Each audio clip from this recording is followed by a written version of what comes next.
كام مرة كان نفسِك تعمليه وخُفتِ من النتيجة؟ دوسي لايك وتعالي شوفي أحلى فطير معايا. هاتي كيلو من الدقيق، معلقتين كبار من السكر، ربع معلقة صغيرة من الملح، قلّبي كل ده كويس مع بعض كويس جدًا. هاتي كوبايتين وربع من المَيّة، لكن مش هانزل بيهم مرّة واحدة، هننزل بيهم تدريجيًا شوية، شوية لحد ما توصل معايا العجينة بتنضّف إيدي كده، لكن هي بتبقى ناشفة شوية. بعد ما خلّصت عجينة خلاص، جِبت معلقة من الزيت حطيتها في البولة، حطيت العجينة بتاعتي ريّحتها لمدة 10 دقايق. بعد ما ارتاحت 10 دقايق، جِبت طبق فيه زيت، قسّمت العجينة بتاعتي ل10 كِوَر متساوية على قد ما تقدري.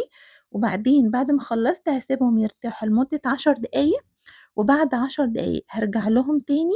هاتي بقى أي سطح عندِك، هاتي بولة فيها سمنة على زبدة أو سمنة بس أو زبدة بس المتاح عندِك، ومعلقة كبيرة من الزيت لسهولة الفرد. هاتي أول كورة أنتِ عملتيها، افرديها كويس أوي كده بإيديكِ أو بالفرادة اللي موجود عندِك، أهم حاجة تخلّي بالِك إن هي ما تتقطعش منِّك. افردي كده بإيديكِ، وبعد ما تفردي حطّي فيها السمنة على الزيت، وهاطبّقها 4 تطبيقات كده، حطيتها في صينية مدهونة سمنة كويس.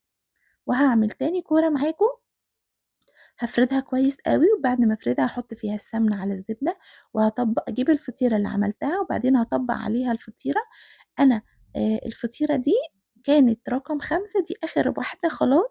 الفطيرة بتاعتي مكوّنة من 5 طبقات، خلاص هاسيبهم يرتاحوا لمدة 10 دقايق، وبعد ما يرتاحوا هافردها. لو ما لقيتيهاش بتتفرد معاكِ، معناها إن أنتِ تسيبيها ترتاح كمان 5 دقايق، وبعدين تفرديها، هتلاقيها بتتفرد معاكِ بكل سهولة.